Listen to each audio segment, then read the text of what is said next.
Est-ce que nous pouvons acclamer très fort? Gloire à Dieu.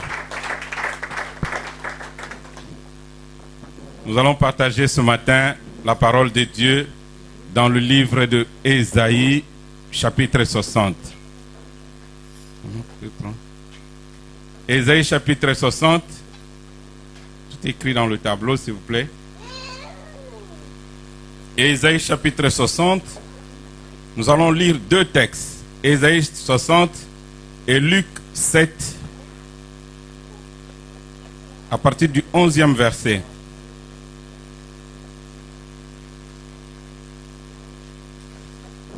Pendant le message, peut-être qu'il y aura d'autres textes qui vont nous venir, mais nous allons nous parler de nos textes, notre texte de base, Ésaïe 60. Ésaïe chapitre 60, les deux premiers versets. Tout le monde a trouvé? Nous allons nous lever dans la présence de Dieu pour lire, s'il vous plaît.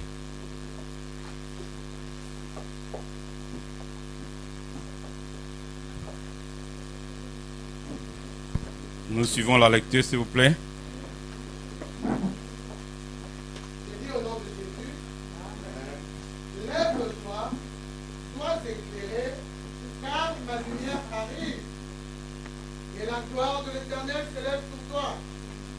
Voici, les ténèbres couvrent la terre, et l'obscurité le peuple. Mais sur toi, l'Éternel s'élève, sur toi, sa gloire apparaît. Amen. Amen. Luc chapitre 7, à partir du 11e verset jusqu'au 17e verset. Je dis au nom de Jésus, le jour suivant, Jésus alla dans une ville appelée Naïm.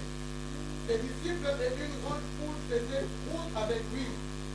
Lorsqu'il fut près de la porte de la ville, voici, emporté en terre un mort, fils unique de sa mère, qui était veuve, et il y avait avec elle beaucoup de gens de la ville. Le Seigneur, l'ayant vue, fut ému de compassion pour elle, et lui dit, ne pleure pas.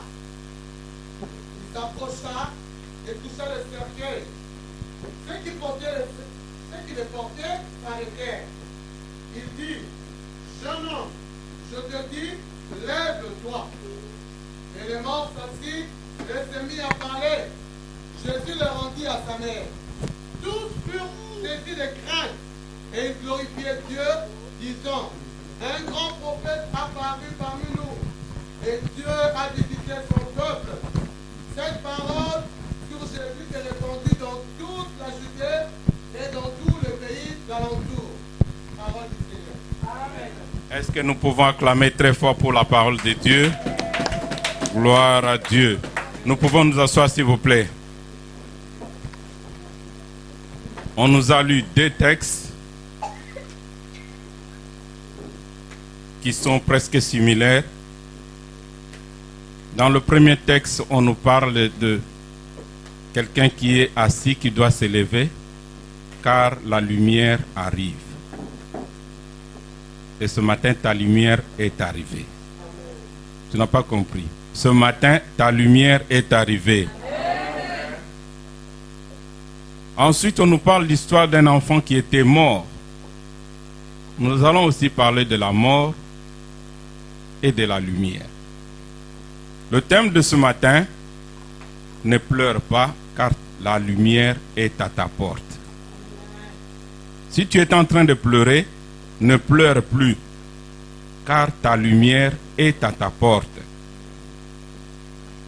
Pourquoi on parle de la mort, des pleurs et de la lumière?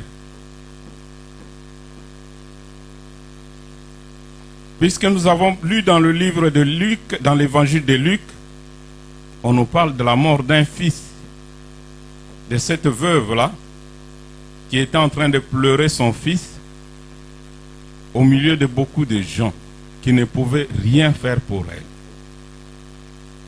Et ensuite, on nous parle de la lumière qui est Jésus-Christ, on parle de la lumière, on ne parle pas d'une lumière, puisqu'il y a des églises ou des sectes qui parlent de lumière. Mais quand nous parlons de la lumière, les enfants qui apprennent le français savent que quand on dit là, c'est-à-dire qu'il n'y a pas d'autre lumière en dehors de cette lumière-là. Nani Mokonzi? Donc la lumière, c'est Jésus-Christ. Mais la lumière vient pour éclairer quelqu'un qui est dans le ténèbre, n'est-ce pas? Amen.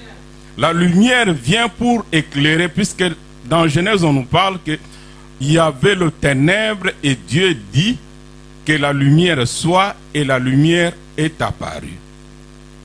Ce matin, que la lumière apparaisse dans ta vie. Amen. La lumière apparaît pour éclairer celui qui est dans le ténèbre. Et le ténèbre, ça peut être la souffrance, ça peut être la mort, ça peut être les difficultés. Le ténèbre, c'est le noir. Quand quelqu'un ne voit que le noir dans sa vie, il est comme quelqu'un dans le ténèbre. Les gens qui vivent dans le péché, ils vivent dans le ténèbre. Puisque la plupart des péchés se font dans le ténèbre. Nani Mokonzi? Voilà pourquoi Jésus dit, vous êtes des enfants de la lumière, marchez dans la lumière de Jésus-Christ. Puisque ce qui se fait dans le noir, c'est toujours quelque chose qui n'est pas clair. Alléluia. Amen. Donc nous allons parler de la lumière et de ténèbres. Mais on nous parle de l'histoire de cet enfant qui était mort. Il était fils unique d'une veuve. Donc la veuve avait d'abord perdu son mari et ensuite elle perd son fils. C'est vraiment dramatique pour cette femme-là. Mais la Bible nous dit, nous allons aller pas à pas.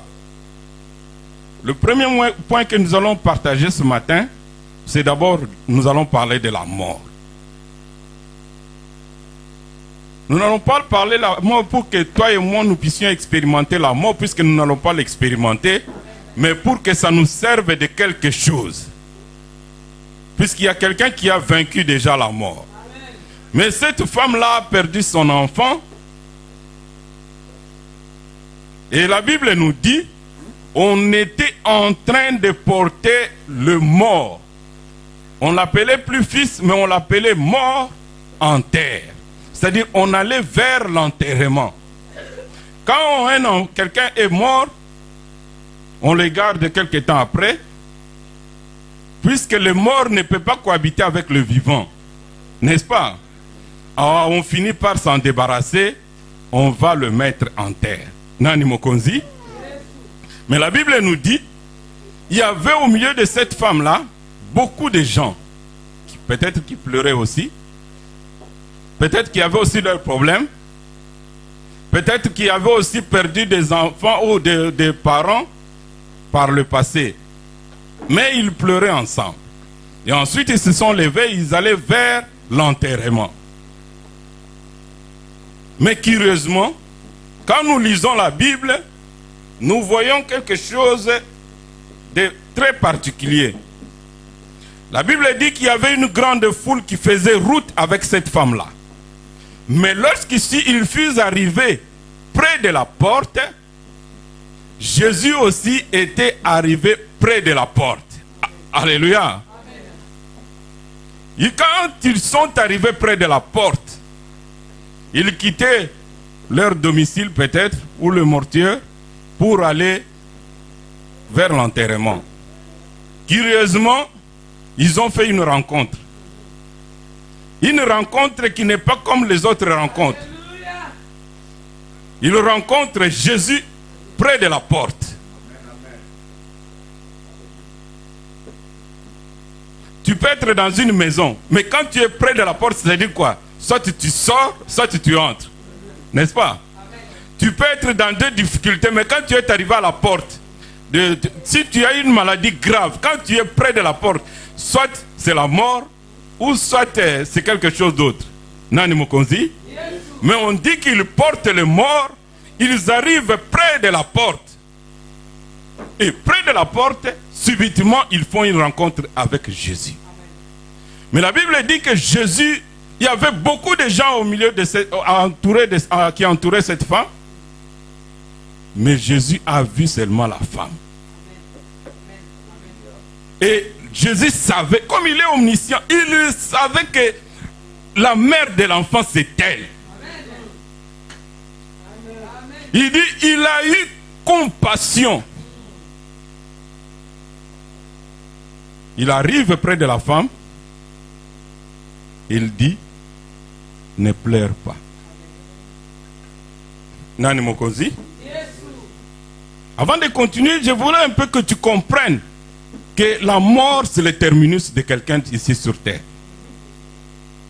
La mort, quand quelqu'un est mort, on peut encore espérer. Mais quand quelqu'un est déjà dans le frigo, est-ce qu'il y a encore espoir? Même si tu as les dons des miracles, de ceci, mais quand quelqu'un est déjà dans le frigo, il faut avoir vraiment une grâce particulière. Nani Mokonzi? Mais il y a quelqu'un qui ne tient pas compte du frigo. Il y a quelqu'un qui ne tient jamais compte de la pourriture de quelqu'un. Il ne tient jamais compte de la décomposition. Quelqu'un qui est mort. Vous savez, quand quelqu'un est mort, il est dans le noir total. Il ne voit rien. Il n'entend rien. Il n'a rien. Même s'il avait beaucoup d'argent, il est dépouillé. Il est dépendant. Si on lui dit va à gauche, il va à gauche. Si on lui met dans cette position, il reste dans cette position. Donc il ne peut rien faire. Il est incapable. Il est démuni. Et il est aveugle. Il ne voit pas clair. La mort, c'est pire que la souffrance. Et quand quelqu'un est vraiment dans un état de mort, il perd même sa mobilité. Il reste là couché. Zolo Licolo. Même si on lui fait une piqûre, il ne sent rien. Même s'il fait chaud, il est là dans une position idéale. Et beaucoup de gens, même des chrétiens, ils sont dans une situation pareille. Ils ne sont pas morts, mais ils sont comme des gens qui sont morts. Quand il dort, il voit tout est en noir. Sa situation va de complication en complication. Quand il dort, il voit toutes ses dettes. Il n'a même pas d'issue de sortie. Banyongo lekieti. Ah, au secours. Bisona banyongo eleki. Quand quelqu'un vraiment est comme dans une situation morte, il va à l'école, ça ne marche pas. Il cherche même une femme pour épouser. La femme le regarde et dit, pas toi. Il est dans une situation de mort. Même en Europe, la femme lui refuse. Même si on dit à une femme qui est au Rwanda, il y a quelqu'un là-bas, pas lui. Donc il voit tout est en noir. Nani Mokonzi? Tu peux faire des démarches, tu vas à gauche, à droite, tu cherches du travail, on prend tout, même si on dit qu'on engage tout le monde. Mais quand lui il arrive, on le regarde, on voit le noir. J'avais suivi un témoignage de quelqu'un qui devait voyager. Il avait son visa bien normal, mais il arrive à l'aéroport, les agents de l'immigration lui disent non, ça c'est le passeport d'une vieille femme. Alors il ne comprenait pas. Tout était devenu noir et ça s'est écroulé. Alléluia. J'avais dit à maman une fois, moi j'ai dit, je ne prendrai jamais des avions qui font des escales dans des pays là, Somalie. Une fois, il y a 5 ans, j'ai pris l'avion, j'ai fait escale, je ne sais pas moi, Air Ethiopia. J'arrive, il y a une femme qui avait une carte de 10 ans française. On arrive, on devait encore passer à l'immigration. La femme la regarde, on lui dit non, c'est pas toi. Oh, la femme allait devenir folle. Comment c'est pas moi? Et la personne qui lui dit c'est pas toi, il parle anglais, la femme parlait français. Alors elle n'arrivait pas à parler en français, elle parle en lingala. Oh, Kindokito Nin. Alléluia. Elle a fait en train de discuter des heures et des heures. Vraiment, jusqu'elle a sorti toutes les cartes de banque, bibliothèque, tout. Mais le gars là ne comprenait rien. Alléluia. Peut-être que tu es dans une situation, tu n'es pas mort, mais tu es dans une situation semblable à la mort.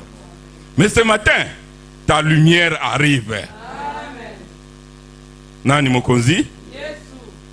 Donc la situation, quelqu'un qui est mort, ce n'est pas une situation où un homme peut te sortir de là. Quand tu vis dans le péché, tu es comme quelqu'un qui est mort. Tu n'es même pas quelqu'un qui est mort, mais tu es quelqu'un qui attend l'enterrement. Puisque tous les pécheurs, ils attendent l'enterrement. Ils sont déjà morts. Amen, amen, amen. La Bible dit, le salaire du péché c'est quoi? Donc quand quelqu'un vit au péché, ce n'est pas moi qui le tue, mais lui-même il sait déjà, il a déjà bu son poison pour attendre son enterrement. Mais toi, tu ne mourras pas et tu n'attendras pas ton enterrement. On porte ces morts et cette femme-là, elle était vraiment en souffrance. On prend son fils, on va avec lui vers l'enterrement. Curieusement, on croise Jésus à la porte. Il quittait la ville pour aller vers le cimetière. Mais curieusement, Jésus avait tourné le dos du cimetière. Est-ce que venait-il du cimetière? Alléluia. Amen. Moi je dis, sûrement, Jésus est venu du cimetière. Pourquoi je dis ça? Puisque la Bible nous dit, celui qui est monté, c'est le même qui est descendu jusque dans les profondeurs des régions terrestres, jusqu'au fin fond. Il est descendu même dans la tombe, puisque même dans la tombe, il est Seigneur. Si quelqu'un était prisonnier, un ancien prisonnier, quand il rencontre un autre prisonnier, il peut facilement lui dire comment s'échapper, sortir de la prison, n'est-ce pas? Si quelqu'un n'a jamais été à New York, est-ce qu'il peut te montrer bien les indications de New York? C'est seulement celui qui est venu de New York. Donc Jésus connaissait bien le séjour des morts. Et il connaît ce qui se passe. Il connaît la force de la mort. Et il a aussi la clé de la vie. Nani Mokonzi? Voilà pourquoi on dit Jésus venait dans le sens contraire. Mais dans ta situation, même quand on va avec toi vers la mort, sache que tu dois faire une bonne rencontre. Tu dois faire une bonne rencontre. Mais avant de faire la rencontre, avec qui tu t'associes quand tu es dans des problèmes? Quand tu es dans une situation similaire, presque la mort, avec qui tu t'associes? Je vais parler le deuxième point, la main d'association. Quel que soit le problème que tu peux rencontrer, on ne s'associe pas avec n'importe qui. Alléluia. Puisque tu peux t'associer avec quelqu'un, au lieu que, même si tu étais dans l'agonie, même si tu étais, comment on dit, à la réanimation, tu finis par aller dans l'enterrement. À cause de la personne avec qui tu t'associes. Tu dois bien trier, que le Saint-Esprit t'aide à comprendre avec qui tu peux t'associer. Puisque beaucoup de gens, les morts, ne s'associent qu'avec les morts. Vous avez déjà vu les vivants vivre avec un mort? On finit toujours par se débarrasser du mort. Mais quand les morts se retrouvent à côté des autres morts, ils sont tranquilles. Ils sont en paix. N'est-ce pas? Les morts, quand ils se rencontrent entre eux, ils sont en paix. Mais quand un vivant est parmi les morts, il y a toujours un problème. Nani Mokonzi? Je vais vous faire comprendre quelque chose. Dans la vie, quand tu as un problème, cherche quelqu'un. Peut-être qu'il y a eu ce problème-là, mais qui est sorti vainqueur. Mais si tu cherches quelqu'un qui demeure dans ce problème-là, vous allez sombrer tous les deux. Vous savez, le diable, il est très rusé. Il sait qu'il n'a plus assez de temps. Donc, il cherche une multitude pour aller dans l'enfer. Puisque lui, son sort est déjà scellé. Dieu peut pardonner tout le monde sauf le diable. Alors, il cherche à partir avec un groupe de gens. Mais si toi, tu t'associes avec des gens qui... Au psaume, on nous dit, ne t'assois pas parmi les pécheurs. Ne t'associe pas avec les pécheurs, puisqu'ils peuvent t'entraîner dans le péché ou t'entraîner dans le trou. Et quelqu'un qui a une difficulté, qui a beaucoup de problèmes, qui sombre dans le problème, il doit chercher quelqu'un qui peut le relever pour le sortir de l'eau. Nani Mokonzi? Mais la plupart des gens, même des chrétiens, ils s'associent avec quelqu'un qui sombre comme lui. Alors tous les deux ils se sentent vraiment confortables. Voilà pourquoi vous verrez beaucoup d'associations, des gens qui s'associent, qui sont dans une situation similaire à la mort, mais qui sont confortables. Vous avez déjà été à l'école, vous tous? Vous avez déjà été à l'école, hein? Ok. À l'école, quand on passe un examen, vous verrez, quand les gens, il y a au moins 2 personnes sur 40 qui ont eu plus de la moitié. Maintenant, quand quelqu'un a eu 30%, il regarde autour de lui. Toi, tu es comme, moi aussi j'ai eu 30. Toi, tu es, ah, moi j'ai 40. Ah, donc nous sommes nombreux. Alléluia. Nous sommes nombreux. Quand il dit nous sommes nombreux là, son cœur a fait quoi? Il est soulagé. Il est encouragé. Il est soulagé. Vous n'avez jamais remarqué? Mais s'il est seul, il va se faire des soucis. Mais quand ils sont nombreux, il dit non, non, nous sommes nombreux. C'est pas grave.